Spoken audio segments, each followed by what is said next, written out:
Nova Slovenija je pred enim tednom vložila zakon o DDV-ju, po katerem bi se DDV za osnovno košarico živil zmanjšal iz 9,5 na 5%.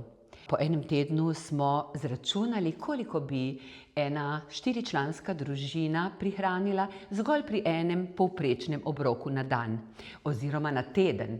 Na teden to znese le dobrih 9 evrov, ampak na mesec je to že 36 evrov in na leto je to že več kot 400 evrov. Če upoštevamo še ceno zajtrka in večerje, smo zračunali, da na letni ravni v skladu z našim zakonom povprečna štiričlanska družina prihrani kar več kot 700 evrov. To pa je tudi več kot obljubljena božičnica. Zato, spoštovana ministrica, danes vsak evro šteje.